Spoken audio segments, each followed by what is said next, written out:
신구약 전체에 계시된 주 예수 그리스도에 관한 진리. 자, 오늘 이사야 7번째 시간입니다. 자, 오늘은 여러분이 신약에서도 좀 이렇게 익숙하게 보았던 그런 말씀을 오늘 이사야에 있는 기록된 이 예언의 말씀으로 한번 살펴보겠습니다. 여러분 거기 이사야 6장을 한번 보세요. 이사야 6장.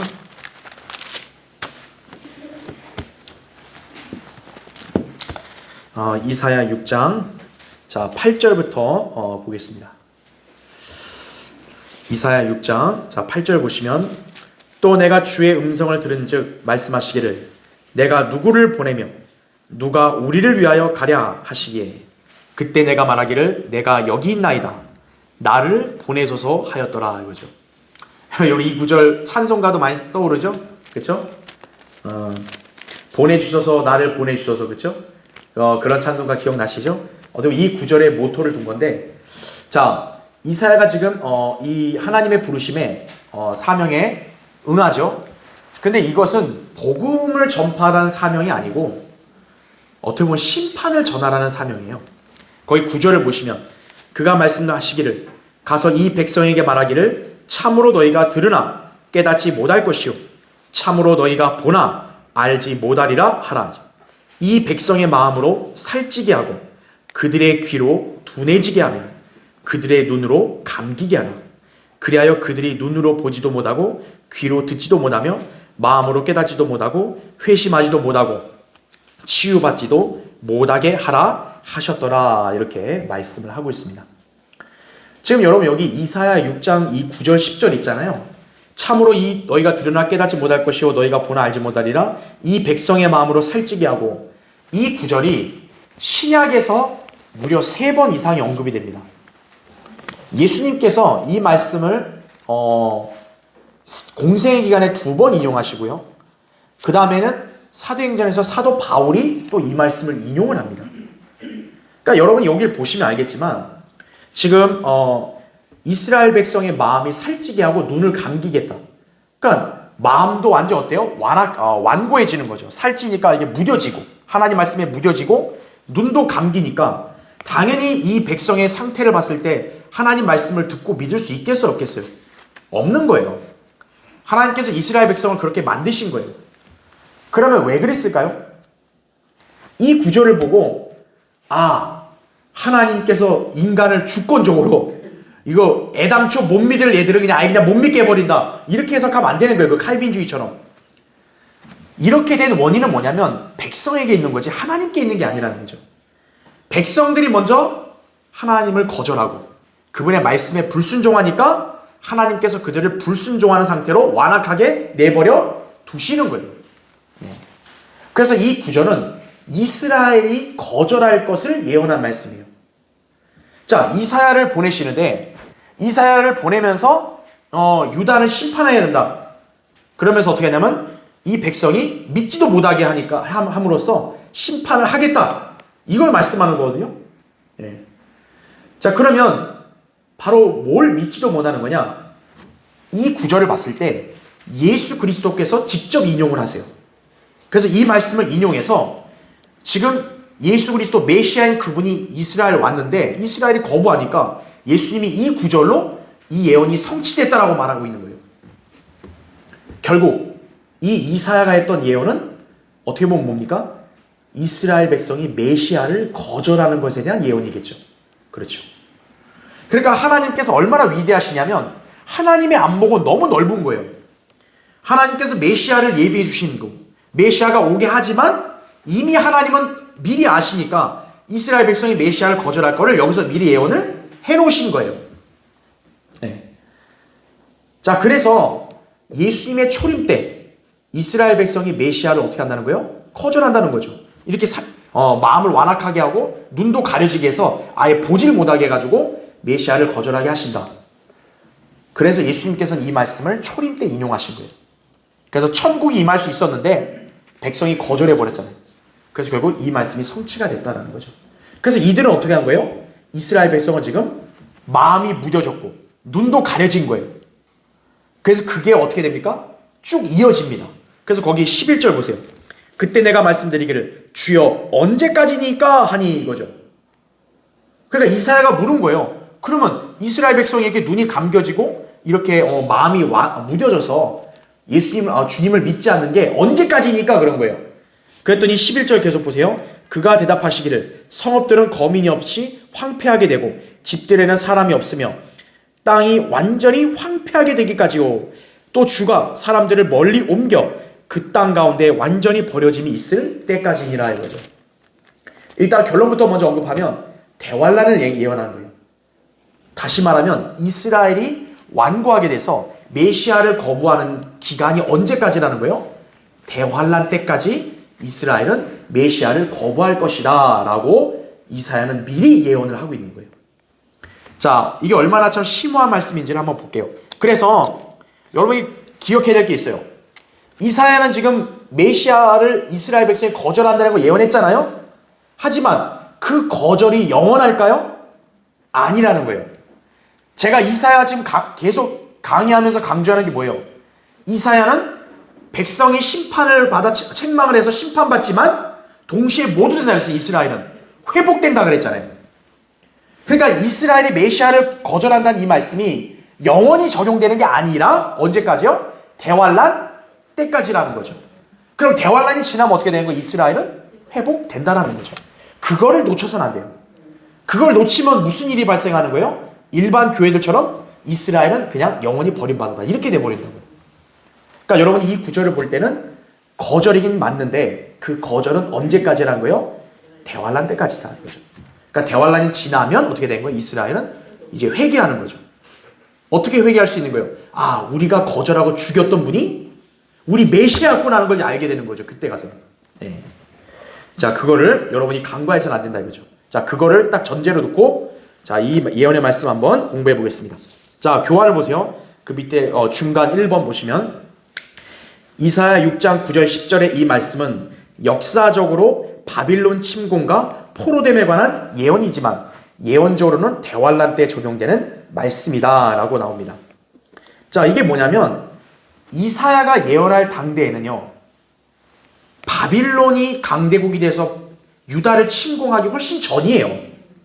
그러니까 지금 이사야가 이 예언한 말씀은 1차적으로는 나중에 유다가 바빌론의 포로가 된다는 걸 예언한 거예요. 예. 그러니까 바빌론 침략, 포로됨, 이거를 이사야 당대 때는 그것도 예언이죠. 왜? 이사야 때는 아직 그게 미래 일이니까. 우리에게는 과거의 일이지만 이사야 때는 그게 미래 일이잖아요. 그러니까 이사야 예언은 첫 번째가 뭐예요? 유다가 바빌론이 침략해서 포로되고 황폐해야 된다는 예언을 한 거예요. 예. 하지만 그거는 우리의 기준으로 봤을 때는 역사적인 사실인 거고 이게 예언이 한 번 더 남았죠. 바로 미래 대환란 때 다시 한번 있게 된다. 예언의 이중적인 적용을 잊어서는 안 돼요. 자, 괄호 1번 보세요. 이사야는 하나님께로부터 부르심을 받아 유다 백성에게 보냄을 받게 되는데 여기서 그가 받은 위임사항은 유다의 심판이다. 이것은 역사적으로 바빌론의 침공을 통한 유다의 멸망이다. 이죠. 실제 보면 남한국 유다는 누구에게 멸망당했어요? 바빌론에게 멸망당했잖아요. 그러니까 이건 1차적으로 바빌론 멸망 이거로 적용이 되는 거예요. 그러면 괄호 2번 보세요. 이것은 우리에게서 이미 지난 역사적 사실이지만 이사야 당대에는 역시 예언이었다라는 거죠. 당시 이스라엘과 유다가 직면한 침략국은 바빌론이 아니라 어느 나라였어요? 아시리아였습니다. 먼저 멸망하는 나라는 남한국 유다가 아니라 북쪽 이스라엘이 먼저 멸망해요. 이스라엘 멸망시킨 나라는 누구냐? 아시리아입니다. 그러나 유다를 누가 멸망시키냐면 바빌론이 멸망시켜요. 그러니까 이사야가 예언할 당시에는 그 시기니까 이 바빌론이 나중에 유다를 멸망시킨다는 것은 미래의 일인 거죠. 이사야 입장에서는. 그러니까 여러분이 보실 때 이사야 당대에 이사야가 이런 예언을 했을 때 그 유다 백성들이 어떤 생각을 했겠어요? 에이 설마 야 말이 되냐? 에휴 우리 유다는 그래도 아직까지 그래도 건재한데 이렇게 생각할 수 있다고요. 그렇죠? 하지만 하나님의 예언은 정확하다고요. 세월이 흐르니까 진짜 그렇게 되는 거 아니겠어요? 그렇죠? 자, 그러면 왜 주님께서는요 이토록 심한 징계를 내렸냐 이거죠. 거기 괄호 3번 보세요. 당시 남한국 유다의 왕들은 우시야, 요담이었는데 비록 그들이 매우 선한 왕들은 아니었어도 나름대로 선한 왕 축에는 속하는 인물들이었다라는 거죠. 우리가 보면 이 징계가 굉장히 심하잖아요. 그럼 이사야가 이 예언을 할 당시에는 당시 유다의 왕이 누구였냐면 아하스하고 여기 우시야하고 요담입니다. 근데 우시야 요담은 그 열왕기를 보면은 이렇게 뭐 열왕기나 역대기를 보면은 매우 나쁜 왕은 아니에요. 다윗처럼 온전하진 않아도 그래도 하나님 보시기엔 그래도 그냥 평범하게 그냥 좀 보통의 선한 왕들이에요. 근데 선한 왕이 치리하고 있는데 왜 유다에게는 이렇게 엄청난 심판을 하나님이 확정했을까요? 간단합니다. 여러분이 단순하게 생각하면 돼요. 왕만 선하면 뭐예요? 누구도 선해야 돼요. 밑에 있는 백성들도 선해야죠. 왕이 아무리 잘하면 뭐예요? 백성들이 엉망인데, 그렇잖아요? 바로 유다가 그랬던 거예요. 그러니까 왕들은 나름대로 선한 왕들이었는데 백성들은 어떻게 됐냐? 오히려 더 부패해져 버린 거예요. 그게 역대기하 27장 2절에 나온 말씀이에요. 왕은 그나마 좀 봐줄 만한데 백성들이 더 부패해져 버린 거예요. 남왕국 유다는 그래도 북쪽과 다르게 북쪽의 왕들은 다 악한 왕들인데 반해서 남쪽 왕들은 그래도 선한 왕들이 많이 있었어요. 그러면 유다 백성들은 당연히 이스라엘 백성보다 영적으로나 도덕적으로 더 우수해야 마땅하죠. 그런데 오히려 어떤 거예요? 유다 백성이 더 부패한 거예요. 네. 자, 실제로 유다는 이스라엘과 마찬가지로 타락의 길을 걸어갔고 북왕국의 멸망에 대해서 유다 백성은 경각심을 갖지 않고 악을 계속 행했던 것이다 이거죠. 생각해 보세요. 남쪽에 있는 나라가 자기 바로 위에 동족이 멸망했어요. 그러면 남쪽에 있는 왕국은 어때야 돼? 유다는 아이고 우리도 하나님 앞에 겸손하지 않고 하나님 말씀 안 들으면 저렇게 되겠지. 이렇게 경계를 해야 되는데 오히려 어떤 거예요? 북왕국이 멸망해도 아이고 쟤들은 쟤들이고 우리대로 그냥 실컷 진탕 놀자. 이렇게 돼버린 거죠. 그러니까 하나님은 그걸 다 미리 아시니까 어떻게 된 거예요? 유다도 결국 멸망할 것이다. 이거를 예언한 거예요. 그래서 그러니까 아까 우리 읽었던 대로 어때요? 백성의 마음이 무디고 눈이 감기니까 그런 교훈을 못 받는 거예요. 그런 교훈을. 예. 이거는 어떻게 보면 우리 인류 역사의 보편적인 교훈이기도 한 거예요. 이 나라도 마찬가지인 거예요. 과거의 그런 역사로부터 교훈을 받지 못한다. 그러면 완전히 그 눈이 가려져 버린 거예요. 지금. 예. 그러니까 뭐 왕이나 통치자 한 사람만 잘났다 해서 그렇게 나라가 유지되는 게 아니라는 거죠. 백성들도 하나님 말씀 앞에서 겸손하고 또 건전하고 도덕적이어야죠. 그러지 않으면 소용없다는 거예요. 자, 그래서 이 이사야 6장 9절 10절의 말씀은 역사적으로는 바빌론 심판이다 이거죠. 바빌론의 침략과 포로됩니다. 보시면 되고요. 괄호 4번 보세요. 그런데 이사야의 그 예언은 단순히 바빌론 포로만을 가리키지 않고 이중적 의미를 담고 있다는 거죠. 제가 아까 설명한 대로 이중적 의미. 1차적으로는 바빌론의 침략인데 그게 아니라 2차적 더 미래의 예언은 뭐예요? 대환란 때 이스라엘이 황폐화될 것.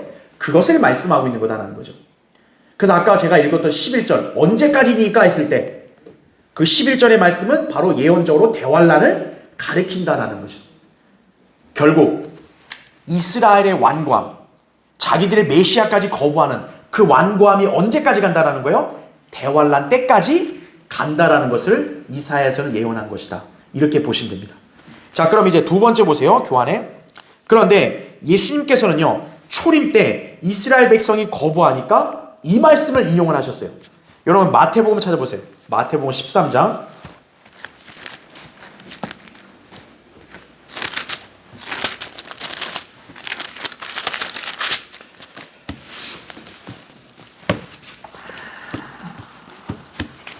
마태복음 거기 13장.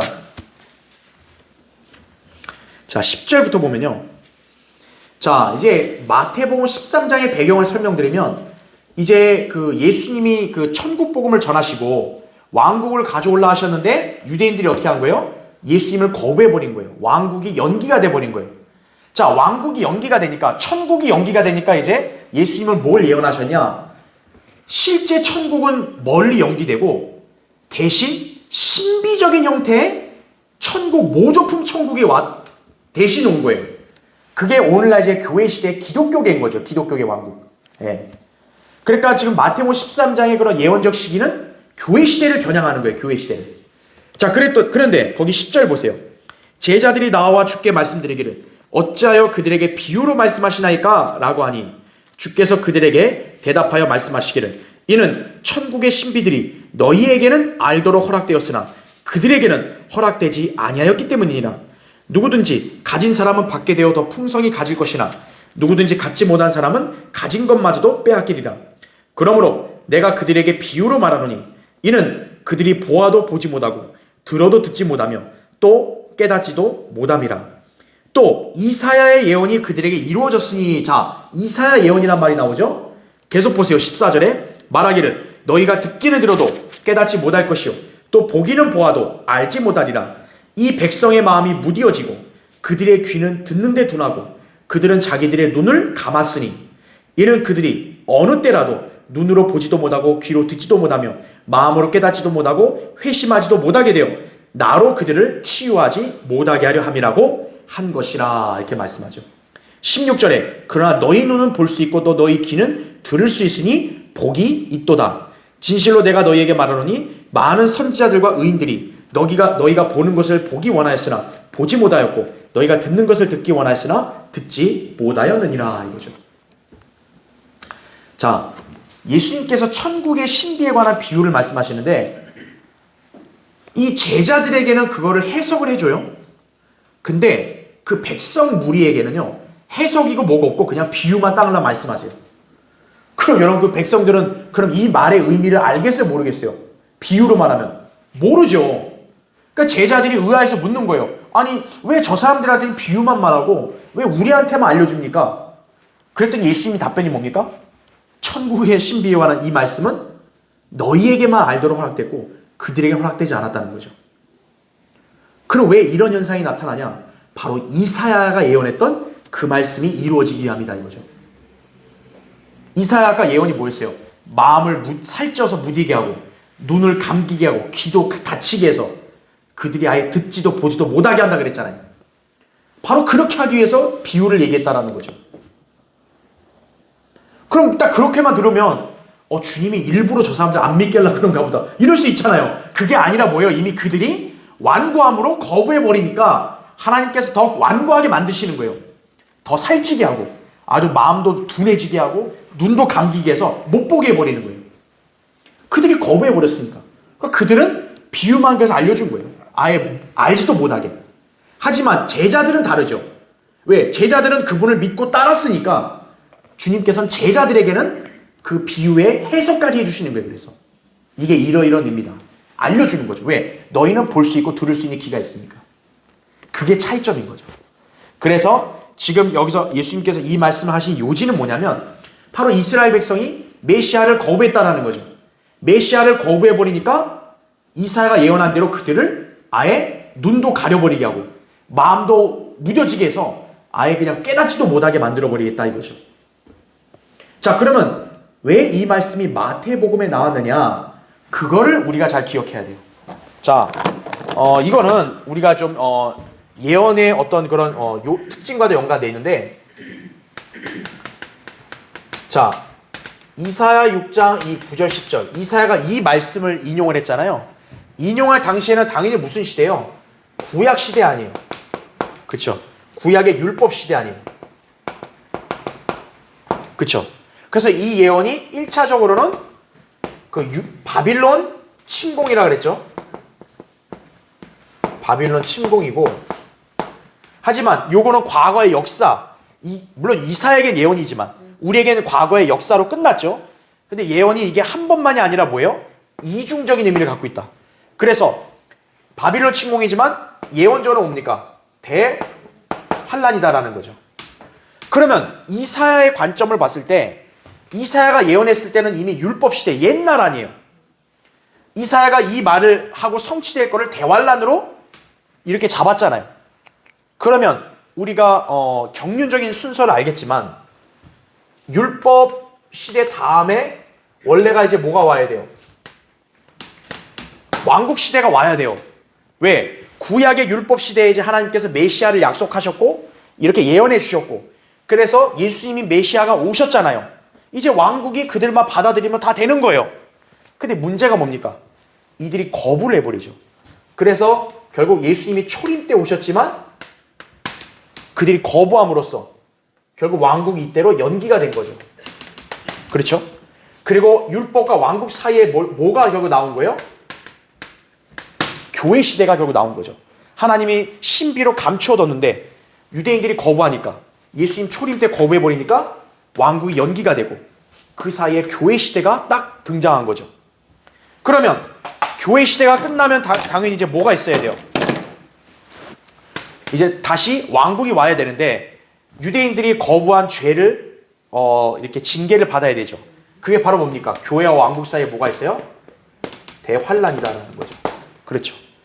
그래서 지금 예수님께서 왜 이사야 예언을 하필 이 시기에 이루어졌다고 이렇게 딱 못을 박은 거냐면 이미 왕국은 초림 때 왕국이 올 수 있는데 이게 어떻게 한 거예요? 거부됐잖아요. 그렇죠. 그렇죠? 그러면 유대인들은 그 거부된 시점까지는 계속 완고한 상태로 있어야 된단 말이에요. 그렇죠? 그래서 이사야 때는 교회를 알아요, 몰라요? 모르니까 대환란문으로 그냥 껑충 뛰어버렸어요. 그렇죠? 하지만 마태복음을 이제 기록함으로써 이미 시기가 교회 시대가 있다라는 걸 암시하니까 역시 어떻게 하는 거예요? 교회 시대는 바로 대환란 전에 있으니까 예수님께서 유대인들의 일시적인 거부, 완고함은 결국 어느 시대도 계속 이어진다라고 말하는 거예요? 교회 시대도 계속 이어진다라고 말해야 되기 때문에 이 구절을 거기다가 딱 성령님께서 기록하신 거예요. 그러니까 왜 마태복음에 그 말씀이 거기다 나왔느냐? 유대인들이 거부함으로써 이제 어떻게 해야 돼요? 왕국이 연기되고 교회가 왔단 말이에요. 그러면 교회는 어느 시기 전에 와야 되냐? 대환란 이전이란 말이죠. 그러니까 이사야가 예언했을 때 대환란을 예언했으니까 이사야가 예언한 대로 완고함이 대환란까지 가야 되니까 당연히 대환란 전이 교회 시대에도 역시 어때요? 이스라엘은 완고한 상태로 계속 있어야 되는 거죠. 머물러 있어야 되는 거죠. 그래서 예수님께서 마태복음에 이 말씀을 인용하신 거예요. 왕국의 어떤 그런 연기, 교회 시대 등장, 이 경륜적인 순서와 연관해서 바로 이 말씀에 따라 유대인들은 교회 시대에도 역시 계속 완악한 상태로 있을 거다. 예. 그걸 얘기한 거죠. 그러니까 이 순서 때문에 마태복음에서 그렇게 말씀을 인용을 했다라고 여러분이 이해하시면 됩니다. 자, 그래서 아까 제가 괄호 2번은 설명을 했고요. 맨 밑에 괄호 3번. 한편 예수님께서는 요한복음 12장에서 최후의 만찬을 행하시기 직전에 역시 이 말씀을 어떻게 해요? 인용하셨다라는 거죠. 자, 여러분 요한복음 12장 한번 보세요. 요한복음 12장.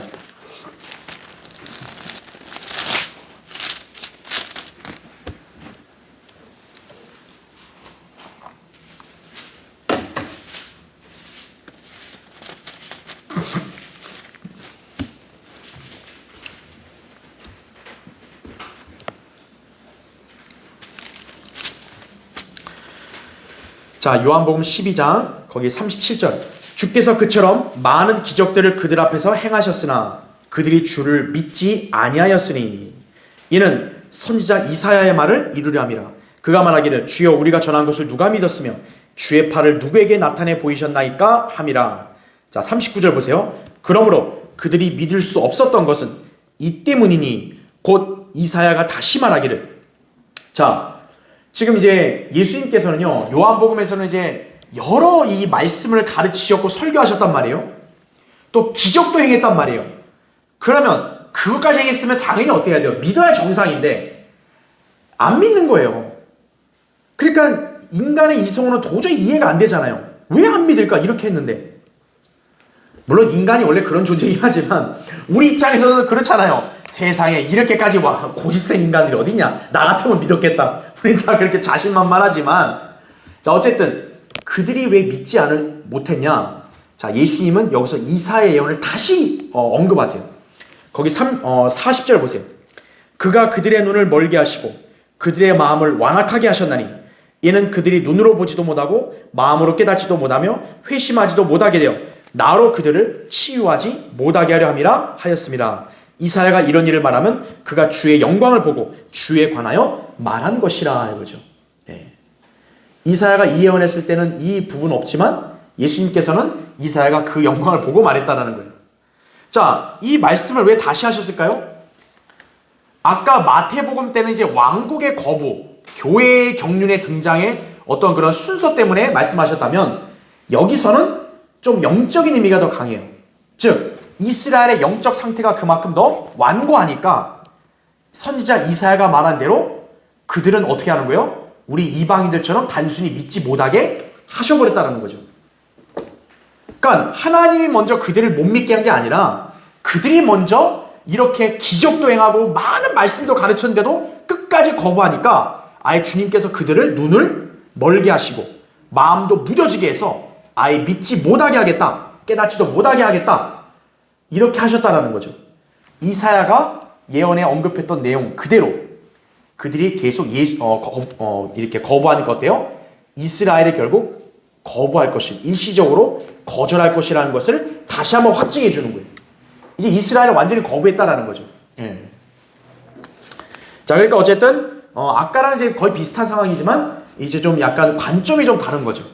그러니까 어쨌든 뭐 결론은 똑같아요. 이스라엘 백성이 계속 거부하니까 이제 그때마다 이제 말씀으로 주님께서 언급을 하심으로써 이스라엘이 계속 거절할 거라는 것을 성취됐다라는 걸 이제 알려주시는 거예요. 네.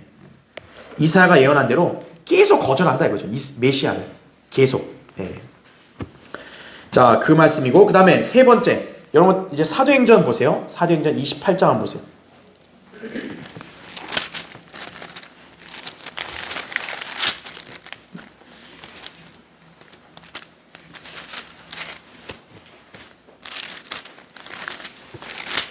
자, 사도행전 28장 거기 25절을 보면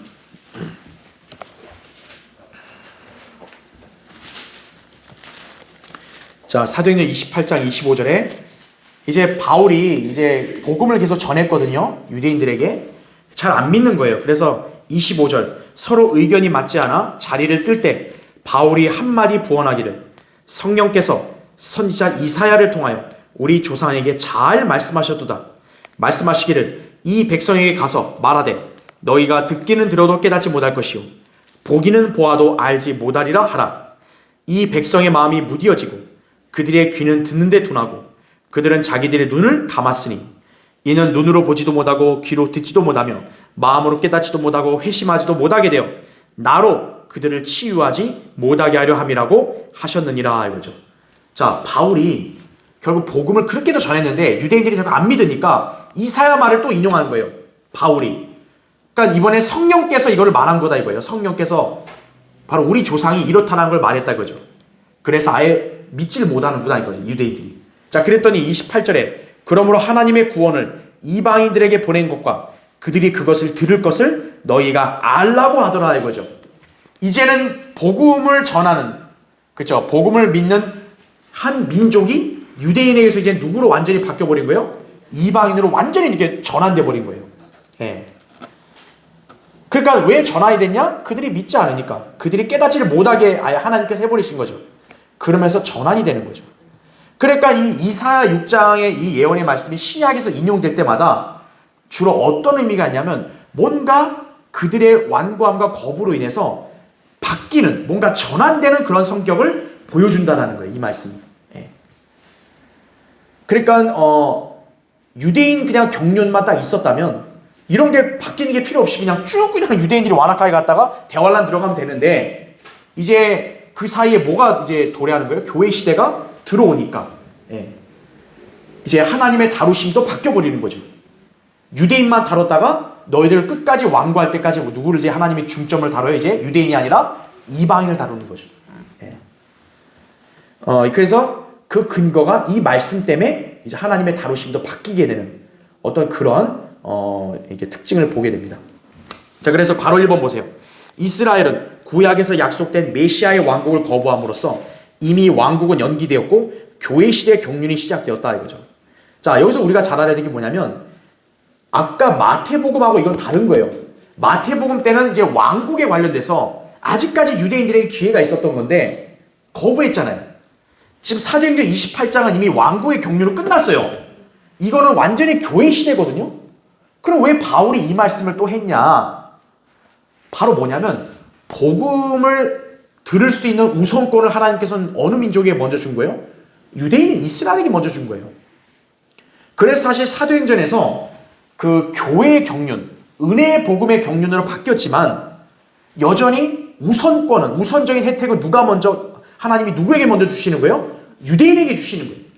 바울이 이방인의 사도로서 복음을 전했지만 사실 바울은 다니면서 역시 누구에게 중점적으로 복음을 전해요? 유대인들에게 복음을 전합니다. 그래서 사도행전에 보면 바울이 선교행하면서 항상 어디를 들어가냐? 회당을 들어가요. 회당. 그 회당이 뭐냐면 유대인들이 모여있는 곳이거든요. 그러니까 바울은 하나님의 은혜의 복음을 전할 때 처음부터 이방인에게만 딱 전한 게 아니라 항상 유대인에게도 먼저 전한 거예요. 근데 여러분이 사도행전을 주의 깊게 읽어보면 알겠지만 유대인은 항상 어떻게 하는 거예요? 믿진 않아요.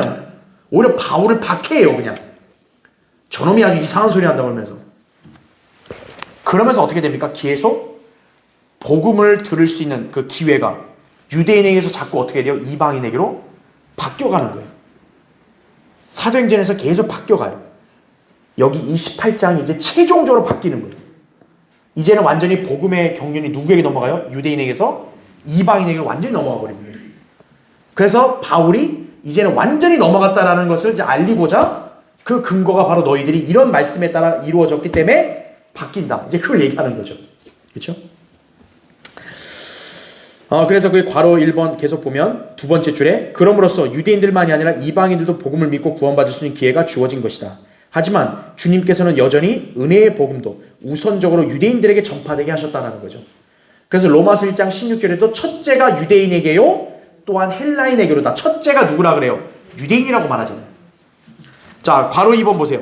유대인들은 바울이 전한 은혜의 복음을 지속적으로 거절합니다. 결국 사도행전 28장에 이르러서는요 복음의 경륜이 완전히 누구에게 넘어가요? 이방인에게 넘어갑니다. 교회에게 완전히 넘어가는 거예요.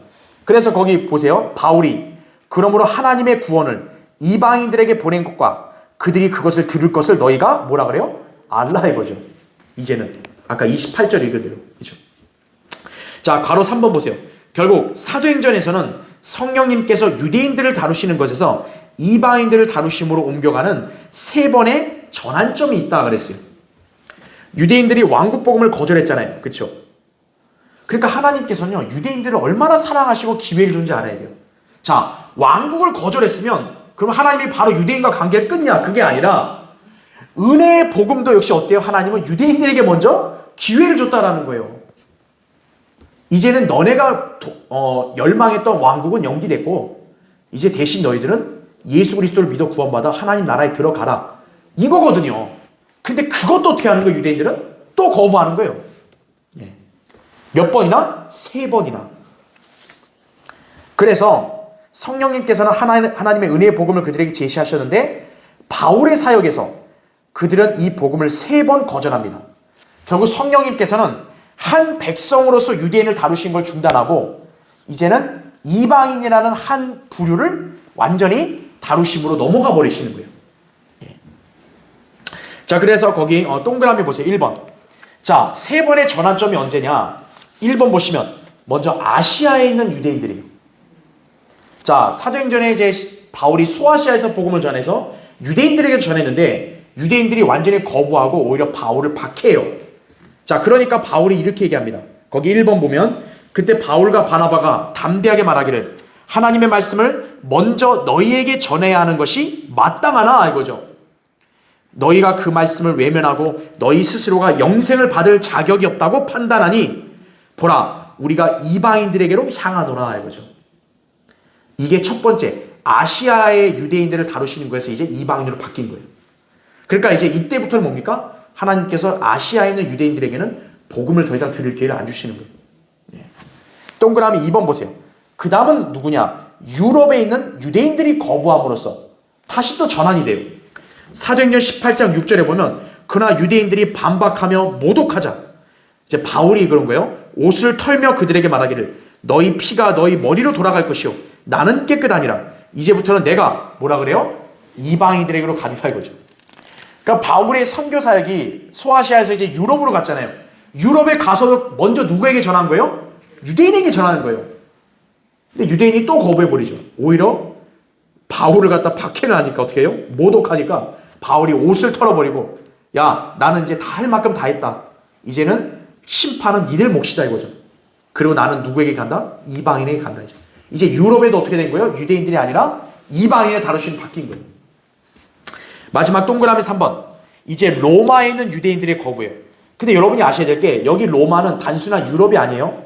그때 당시 로마는 세계 강대국 아니에요. 바로 뭐냐면 이제 하나님의 마지막 기회 전 세계에 있는 유대인들 전 세계에 있는 유대인들을 마지막으로 다루시는데 그게 사도행전 28장인 거예요. 아까 우리 읽었던 바울이. 그러니까 바울이 이제 그 세계에 흩어진 유대인들을 대상으로 해서 몇몇 사람에게 복음을 전했더니 어떻게 하는 거예요? 또 거부해버려요 그냥. 그래서 이제 어떻게 합니까? 아까 얘기했던 바울이 이제는 어떻게 합니까? 아까 첫 번째, 두 번째 때는 그냥 이방인에게 간다 그랬잖아요. 마지막 세 번째는 어떻게 하는 거예요? 이사야의 말씀을 인용하면서 너네는 거부하기로 작정을 해서 하나님이 아예 니들을 못 깨닫겠다. 이제 너희들은 더 이상 필요 없다. 완전히 돌이키죠. 이제는 이 온 땅에 한 민족으로서 유대인을 다루시는 거에서 하나님께서 어떻게 하는 거예요? 이제는 이방인으로 완전히 바꿔버리신 거예요. 그래서 지금 여러분이 어떻게 아셔야 되냐면 이제 이렇게 보시면 됩니다. 자, 이제 이거를 제가 도표를 통해서 다시 한번 이렇게 설명을 드릴게요. 자,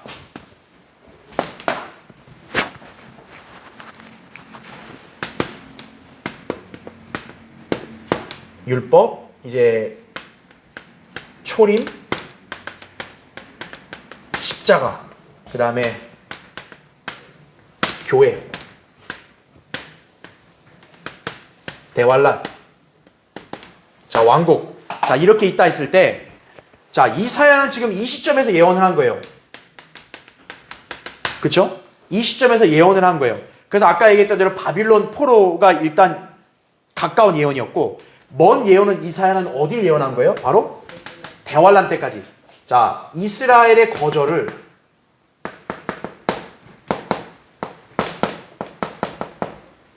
완고함을 얘기할 때 이사야는 지금 이거를 못 보잖아요. 그렇죠? 요걸 못 보잖아요. 그러니까 요게 가려진 상태에서 일단 어디까지 간다는 거예요? 대환란 때까지 간다. 그냥 쭉 이렇게 얘기했죠. 대환란 때까지. 자 그럼 두 번째 예수님이죠. 자 예수님께서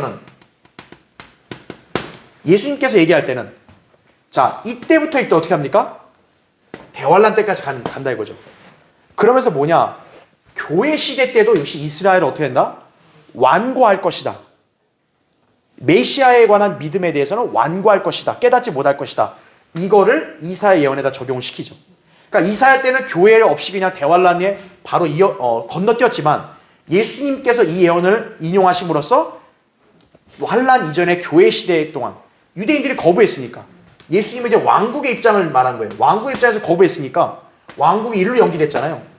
그러니까 이스라엘의 거절이 교회 시대, 그 사이에 교회 시대까지 계속 이어진다라는 걸 가르쳐 준 거죠. 그 다음에 또 누가 인용합니까? 바울이 이제 인용을 해요. 바울이. 그럼 바울은 어떤 부분을 인용한 거예요? 이미 왕국은 거부됐잖아요. 그들이 완전히 거부해버렸잖아요. 바울은 은혜의 복음에 대해서도 너희들이 좋아하는 그런 왕국은 이미 연기됐고 대신 하나님의 은혜의 복음을 믿어 구원받아 그리스도의 몸에 들어가고 하나님의 나라에 들어가라. 근데 바울이 이걸 전했을 때도 어떡한 거예요? 유대인들은 무려 3번이나 거절하니까 하나님께서 서서히 어떻게 한 거예요? 전환을 한 거예요. 서서히. 네. 그래서 이 은혜의 복음을 거절할 때 제가 아까 얘기했죠. 첫 번째는 아시아 쪽에서 먼저 거절했죠. 그렇죠? 두 번째는 유럽에서 거절했죠. 세 번째는 로마는 곧 전 세계를 말한다 그랬죠. 그래서 여러분이 아셔야 될 게 뭐냐면 이때는 이사야 말을 인용을 안 해요. 아시아 유럽 때는. 왜냐? 한 번 더 기회가 있는 거야.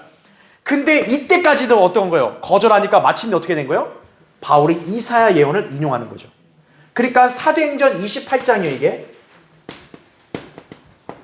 결국 사도행전 28장 이후로 쭉 이스라엘은 어떻게 하는 거예요? 계속 완고한 상태로 가서 은혜의 복음도 민족적으로 깨닫지도 못하고 구원받지도 못하는 거예요. 교회는 유대인이 아니죠. 그렇죠? 유대인 개개인이 구원받아 교회 안으로 들어올 수 있지만 유대인이란 민족이 교회 안으로 들어올 수는 없다고요. 민족적으로 거부했으니까. 그래서 결국 여러분 이런 도표를 아시면 돼요. 아, 이사야 때는 바로 대환란. 그리고 예수님 때는 초림 때 왕국. 바울은 교회 시대 은혜의 복음. 바로 이렇게 이스라엘이 일시적으로 다 거절할 것을, 이 거절할 거란 이사야 말을 신약에서도 이렇게 몇 번 인용했다라는 거죠. 그러니까 인용될 때마다 뭐예요? 뭔가 바뀌는 걸 시사한다라는 거예요. 바뀌는 걸. 예. 그러니까 왜 바뀔 수밖에 없냐면 이사야 때는 바뀌고 뭐고 필요 없어요. 그냥 유대인만 있으니까 그냥 대환란 간다 이러면 되는데, 예수님과 바울 때는 어떤 거예요? 유대인이 아예 거부를 해버리니까 왕국이 연기되면서 교회가 왔으니까 교회와 관련돼서 이스라엘이 어떻게 거절한지도 나와야 될 거 아니에요. 네. 그래서 이렇게 인용이 됐다. 이렇게 보시면 되는 거예요. 자, 그래서 중요한 게 있어요. 이 거절이 영원한 거절이라 했어요? 아니라 그랬어요? 아니라 그랬단 말이에요. 그러면 어때요? 결국 이 이사야도 그렇고 주님도 그렇고 바울도 그렇고 이스라엘이 거절을 하지만 언제까지예요? 거절은 대환란 때까지. 결국 이 대환란 지나면 어떻게 되는 거예요? 회복이 되는 거예요. 왜? 이들이 이제 회개를 하는 거예요. 이들이 이제 알아보는 거예요. 예수님이 메시아였구나. 우리가 찔렀던 그분이 우리 왕이었구나. 민족적으로 이제 아는 거죠. 예. 그래서 이제 이때는 회복이 돼서 이사야 예언은 이미 이때 다 성취가 돼버린 거예요. 요 때도 성취가 됐지만 예수님 때도 성취가 되고 바울 때도 성취가 되는 거예요. 그러니까 어떤 관점으로 인용했냐에 따라서 다르지만 결국 뭡니까? 예수님도 바울이든 다 이사야가 말씀을 그때 당시 인용할 때 다 성취된 거예요. 이스라엘이 거부했으니까 다. 예. 그러나 더 중요한 건 이사야 자체는 대환란 때까지 이들이 거부할 거라 했지만 대환란 지나면 어때요? 이사야는 이들이 회복된다고 예언했어요. 그러니까 여기서 거절을 갖다가 영원한 거절이라 보시면 안 되고 일시적인 거절이다. 이렇게 보시면 되는 거죠. 그래서 마지막 그 네 번째 보세요. 교환에 이스라엘이 자기들의 메시아를 거부할 것이고 그들의 영적 상태가 완악하다는 점을 예언한 말씀이 이사야서에 기록되어 있다. 그리고 신약에서 이 말씀이 무려 3번이나 이상이나 인용된다. 하지만 그들이 대환란 때까지 완악하겠지만 이스라엘의 남은 자들은 반드시 회복된다는 사실을 이사야가 기록했다는 점도 간과해서는 안 된다는 거죠. 마지막 볼까요? 로마서. 여러분 거기 11장 한번 보세요.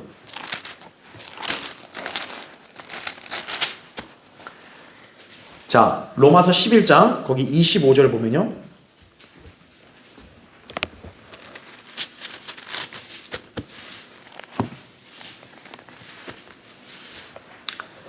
자, 로마서 11장 25절. 형제들아, 너희가 스스로 지혜 있는 채 하지 않게 하기 위하여 이 신비를 너희가 모르기를 내가 원치 아니하노니, 이는 잘 보세요. 이방인들의 충만함이 차기까지는 이스라엘의 일부가 어떻게 돼요? 완고하게 된 것이라 이거죠. 바로 왜 그래요? 이사야 예언대로 이들이 복음을 계속 거절해버리고 하니까 어때요? 하나님께서 구원의 복음, 은혜의 복음에 관해서는 이스라엘 민족이 완악하게 놔두시는 거예요. 언제까지? 교회 시대 끝까지. 그런데 중요한 게 있어요. 그 교회 시대 끝에는 무슨 일이 있냐? 거기 보면 이방인들의 충만함이라 그랬죠. 여기 충만함을 일반 교회들은 부흥으로 해석해요. 부흥. 이방인들이 이제 복음을 다 믿고 막 전 세계가 복음화되고, 그거 아니에요. 여기 충만함은 뭘 얘기하는 거예요? 죄악의 충만함을 말하는 거예요. 자, 이방인은 어떻게 보면 유대인 거부 때문에 덕을 본 거예요. 그렇죠? 원래 하나님 관점에서 이방인은 그냥 개예요, 개. 유대인들도 그래서 이방인을 개로 취급했다고요. 근데 그 개로 여겨진 이방인이 유대인이 거부함으로써 어떻게 된 거예요? 오히려 더 놀라운 이상을 받은 거예요. 그러니까 이방인들이 그러면 복음을 순수하게 믿어 구원받으면 될 텐데, 이게 웬걸요? 이방인들도 똑같이 어떤 거예요? 복음을 거절하고 완악한 거예요. 우리 지금 예수 그리스도의 복음 믿고 구원받은 사람들 소수잖아요. 이방인들 대다수는 어때요? 지금 복음을 계속 거절하고 있다고요. 결국 어떻게 되는 거예요? 그 이방인들이 복음을 거절하고 더 죄가 오히려 더 충만해지고, 그래서 하나님의 기준에 충만해서 딱 차게 되면 어떻게 되는 거예요? 이제는 하나님의 다루심이 이방인에서 다시 유대인으로 넘어가는 거예요. 그래서 그렇다는 거죠. 그러니까 이게 신비라는 거죠. 이게 너무나 절묘한 거예요. 하나님이 그냥 누굴 미우고 좋아서 이게 아니라 딱 모든 게 타이밍이 딱 맞춰서 넘어간다는 거죠. 그래서 26절에 그리하여 온 이스라엘이 구원을 받으리라 하죠. 즉 이방인의 충만함이 다 차면 이스라엘로 경륜이 옮겨왔죠. 이스라엘 대환란 통과하면 재림 때 어떻게 하는 거예요? 마침내 구원받는다는 거죠. 온 이스라엘이. 그러면서 거기 26절에 기록된 바 이렇게 나오죠. 제가 이거 몇 주 전에 강의했죠. 이거를 어디서 인용한 거예요? 이사야에서 인용한 거예요. 이사야서에서. 그러니까 이사야서의 그 예언의 말씀이 참 심오하다는 거죠. 이스라엘의 일시적인 거절을 미리 예언했지만 그러나 그게 끝이 아니라 이스라엘은 결국 회복돼서 구원 받는다라는 거죠. 예. 하지만 그때 전까지는 어떻다는 거예요? 이스라엘은 완악하다는 거죠. 예.